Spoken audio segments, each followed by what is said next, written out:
I am back in the garden and I have this inexpensive little brown bottle that we know as hydrogen peroxide. It has been used for decades for things like our hygiene. We gargle with it. And ain't even it's in our toothpaste even. And we use it to clean our homes for decades. Our grandparents, great grandparents used this. They didn't have all the products that we do. And I'm going to show you today how I use this in the garden and with my house plants to keep them healthy and thriving. We're going to start in the house. So let's go.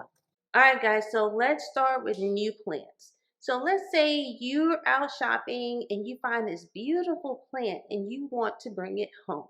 You buy it, you bring it inside, but you don't know if it has fungus gnats, if it has a disease on the leaves or in the soil, and you just brought it into your home and you put it around your other plants.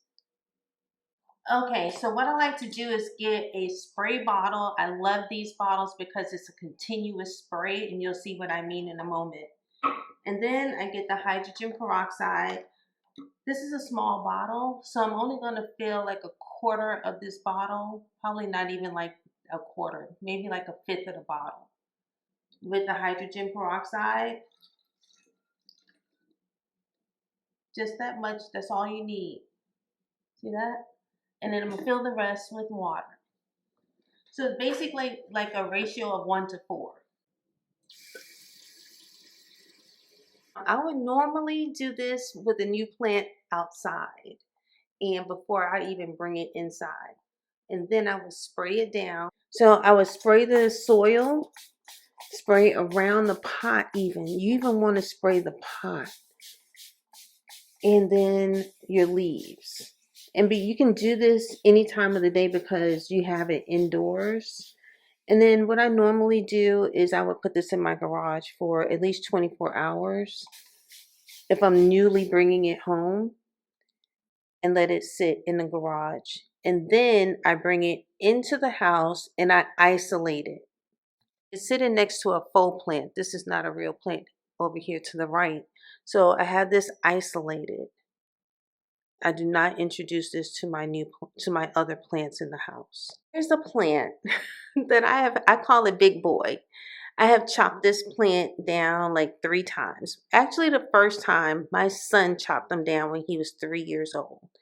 And it was about 6 feet tall, and my son chopped it down to about 2 feet. And he just grown and grown and grown over the years. He's tough. But what I like to do is to give him a good cleaning every now and then and just make sure, you know, he's doing good. And there are no fungus flies, lay eggs into the soil, clean out any dead foliage, which I need to do, and just really get in here and give it a good spray. Thing with these plants that are in my office, I'll remove any dead foliage. See that? Remove all of that.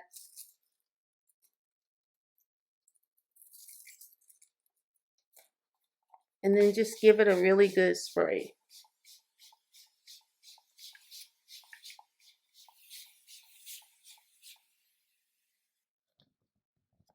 I'll use the peroxide on my plants if I start noticing that there's something like a fungus gnat or fruit flies in the house, and immediately I run and get it because they will lay their eggs in the soil. So spray down that soil. And also, if your plant has root rot, you can use the hydrogen peroxide in that as well. You spray down the pot, and you may need to repot that plant. A lot of times you get root rot, usually too much water. So you may have to just completely repot that plant, but then you can spray down that plant and bring some oxygen into it with the hydrogen peroxide. And I'll leave the instructions for that below.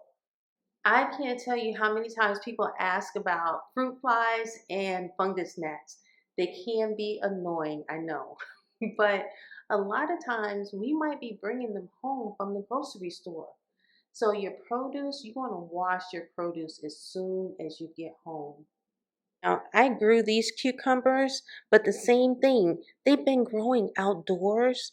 And so before I put them in the refrigerator or pickle them or whatever, I definitely give them a good wash.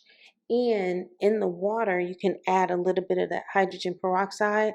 Or what you can do too, like you bringing these from the grocery store, wash them down in a bowl. Put them in a bowl with some water, add a little bit, just like a tablespoon or so of some hydrogen peroxide to that water. It's going to help to clean off any fruit flies, gnats, or any of their larvae that may be on here. Another thing you can do is spray clean with it, and that's going to get those fruit flies and those fungus gnats. If you have it in here, clean that. Spray in there. Spray in there real good. I don't have a garbage disposal, but if you have a garbage disposal, you want to spray that as well. Look, I even spray the faucet.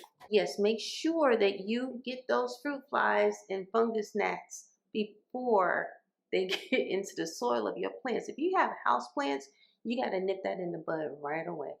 Now, like this plant, you see, it has some brown leaves on it that just need to be picked off. Plants lose leaves just like we lose hair every day. You lose one or two pieces of hair.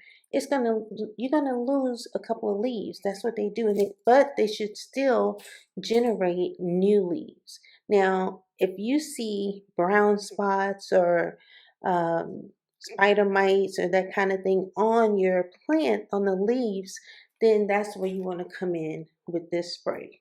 Again, make sure that it's diluted and just give it a good spray. And make sure you get the soil in the pot because that's where they lay their eggs. So you might be asking, how often should you do this for your houseplants? I only do it once a year. And the springtime is usually the time that I do it because it's when bugs start to hatch and you don't want any bugs in your house. And maybe something that I did not see and didn't catch. So I just do it as a routine maintenance once a year. But now if you see something, address it immediately. Now, if it's fall and you want to bring plants from outside indoors, I have a sunroom, so I can put plants in here. I don't have greenhouse set up, so I can bring them in here. They still get plenty of light during the winter, but they are protected from the frost. Before I bring those plants inside this room, what I will do is remove any debris. Like, we're surrounded by pine trees. So any pine trees, any little pine needles rather, or pine cones or any other type of leaves or anything that has fallen into that plant, I want to remove any debris. Then I also take out about a quarter inch to an inch of soil, of the very top part of that soil out of that plant.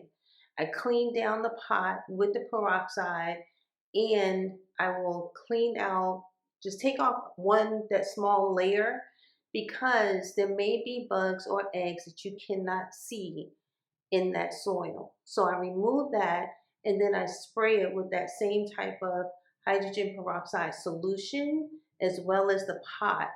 And then, because it's going to remove if there's any disease or anything in that plant, I will remove that, spray it down, and then we can bring it inside. Hey guys, so I am back outside in the garden and I'm going to show you how I use it in the garden. And we're going to first start with plants that I bought in a nursery. So again, I don't know where conditions those plants have been through. So the first thing I'm going to do is to spray that plant. All right guys, so same thing. When I get a new plant, if I buy this from a nursery, and by the way, this is four basil plants in here. So make sure if you get something like this, separate them out before you actually transplant them. But before I transplant it, I will remove the bottom leaves and I just spray that soil.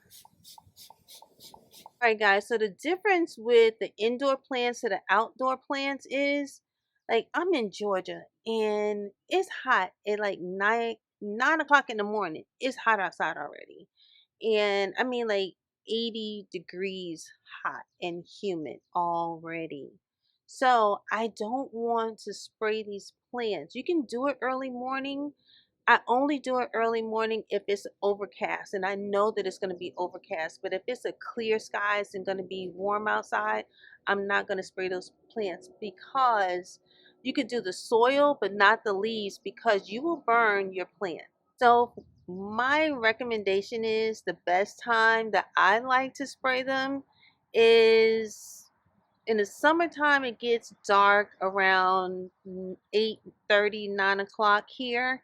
So I will spray them around 6:30, still giving them enough time for the leaves to dry before it actually gets dark.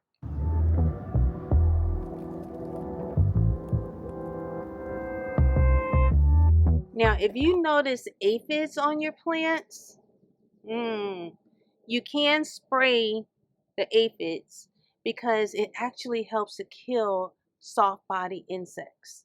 And then if you're afraid that you drop some of the aphids into the soil, spray that soil. Spray the soil, because yeah, you're going to get the aphids that fell into the soil, and possibly their eggs too.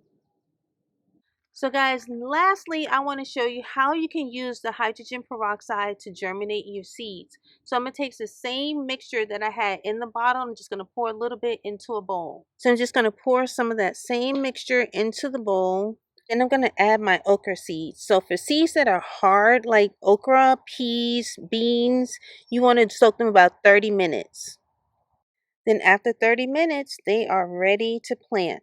See that bubbling going on? It's actually sterilizing your seeds as well. All right, y'all, that was my many uses of hydrogen peroxide in the garden, and I hope that this was helpful, and I will see y'all in the next video. Drop a comment and let me know, how do you use your hydrogen peroxide?